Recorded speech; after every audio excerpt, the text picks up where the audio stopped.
Merci Monsieur le Président, mes chers collègues.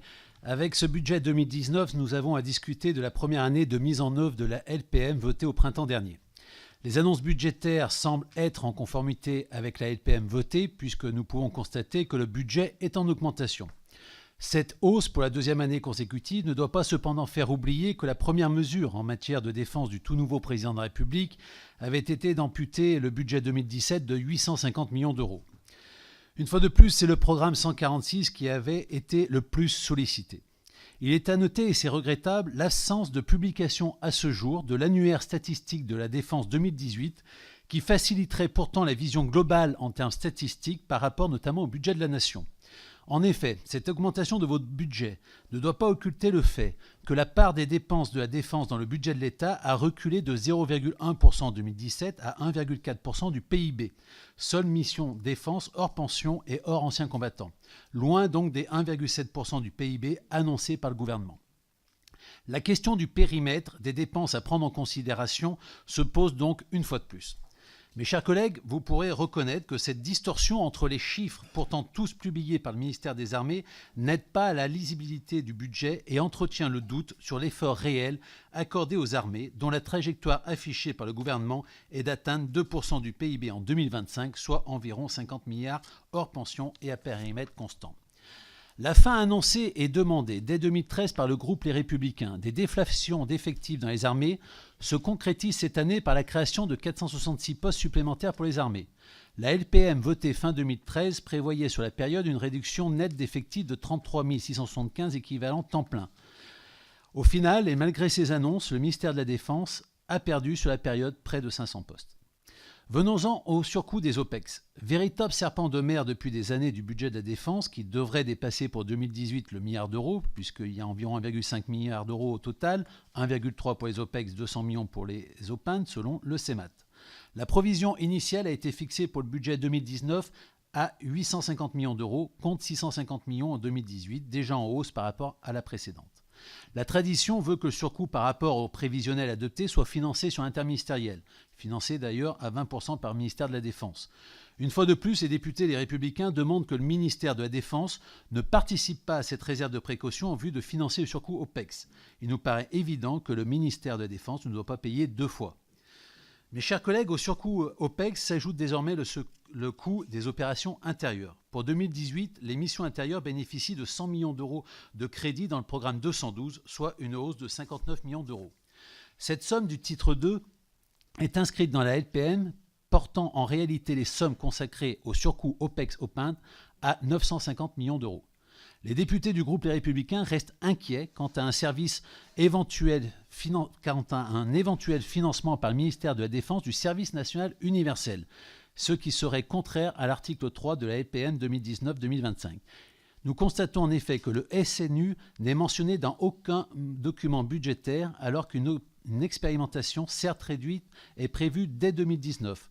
Nous craignons que l'augmentation de 9 millions d'euros des crédits consacrés dans le titre 2 du programme 212 à l'augmentation du personnel travaillant à la JDC ne soit en fait un financement déguisé du SNU. Nous y reviendrons plus longuement en séance. En ce qui concerne le budget des anciens combattants, nous regrettons que le budget 2019 soit en baisse de 5,13%. Nous regrettons, au nom de la reconnaissance de la nation en faveur du monde combattant, que la spirale de la baisse enclenchée en 2013 se poursuive après une baisse de 3,2% en 2018.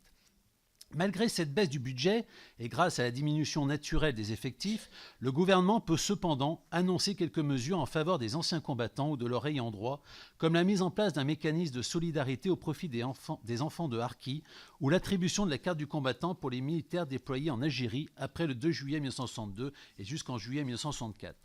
Les députés Les Républicains se réjouissent de ces annonces, mais nous déplorons que pour des raisons purement politiciennes, le gouvernement ait fait rejeter par sa majorité le 5 avril dernier la proposition de loi de notre collègue Gilles Lurton sur le sujet de l'attribution de la carte du combattant pour les militaires déployés en Algérie après le 2 juillet 62 et jusqu'en juillet 64.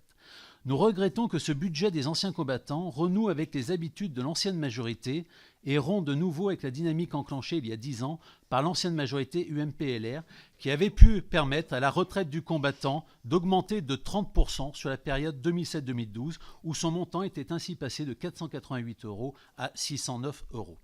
Le groupe Les Républicains poursuivra donc cette logique et demandera à l'occasion du budget 2019 la poursuite de l'augmentation de la retraite du combattant.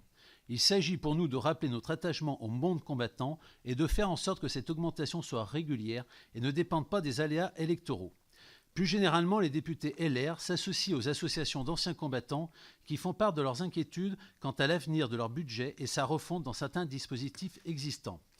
Le groupe républicain regrette également que dans ce nouveau monde aseptisé, Emmanuel Macron ait décidé que la commémoration présidentielle du 11 novembre se fera sans militaires ou presque.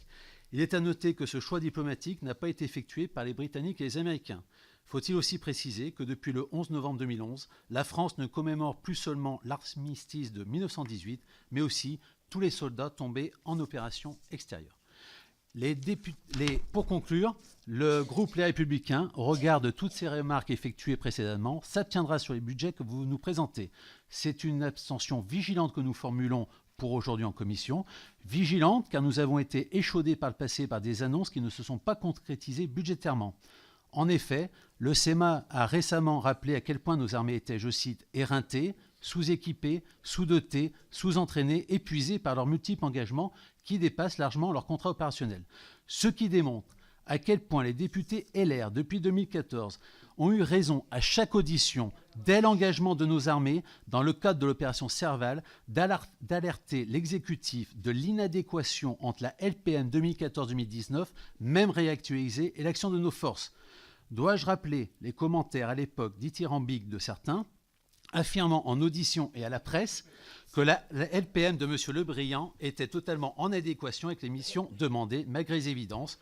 Nous sommes donc aujourd'hui dubitatifs et nous sommes donc vigilants, puisqu'un certain nombre de personnes qui étaient dans la majorité précédente sont encore dans cette majorité-là, bien qu'ayant changé de parti. Donc c'est une abstention vigilante en ce qui concerne cette commission. Merci.